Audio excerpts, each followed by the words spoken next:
বিয়ের প্রতিশ্রুতি দিয়ে মহিলার সঙ্গে শারীরিক সম্পর্ক, সেই সম্পর্ক চলে প্রায় 4 বছর। অবশেষে মহিলাকে প্রাণঘাতী হামলার অভিযোগ। অভিযুক্ত প্রেমিককে গ্রেপ্তার করল শিলিগুড়ির ভক্তিনগর থানার পুলিশ।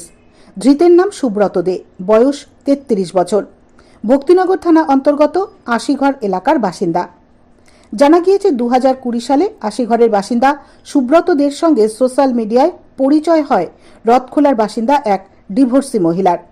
পরবর্তীতে তাদের মধ্যে প্রেমের সম্পর্ক গড়ে ওঠে।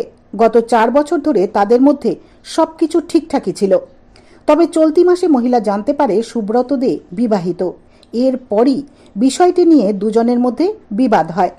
মহিলার অভিযোগ, গত 11 সেপ্টেম্বর সুব্রত দে সারপ্রাইজ পার্টির নাম করে নেপালি বস্তিতে একটি গেস্ট হাউসে ডাকে তাকে। সেখানে পৌঁছানোর পর দুজনের মধ্যে ফের বিবাদ হয়। সেই সময় যুবক মদের বোতল দিয়ে মহিলার ওপর প্রাণঘাতী হামলা চালায়।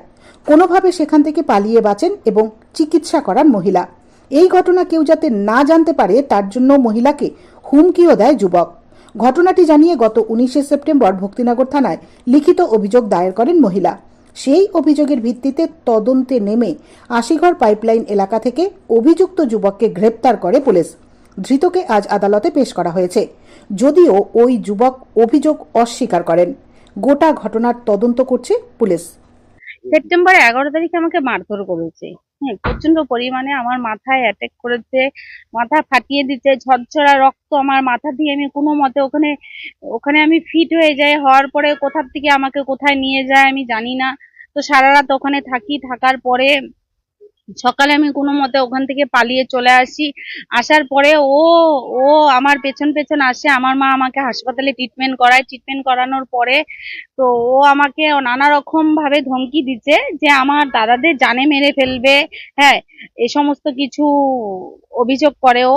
তো ওর জন্য আমার কমপ্লেনটা দিতে দেরি হয়ে যায়। কিন্তু এর সাথে সেপ্টেম্বরে 11 তারিখে ঘটনাটা ঘটলো। ঘটার পরে রবিবারে হয় 14 তারিখ হবে দাদা। 14 তারিখে একটা সিঙ্গিং বারের মেয়ে অ্যাঞ্জেল পিয়াতে, ওর ওখানকার মালিক সোনালী চক্রবর্তী, নির্মলা চক্রবর্তী মেয়েটার নাম।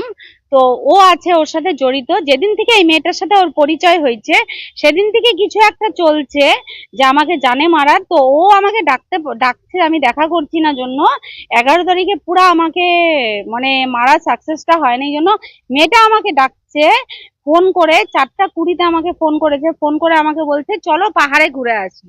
মেয়েটার সাথে আমার কোনো লিঙ্কই নেই, কোনো সম্পর্কই নেই।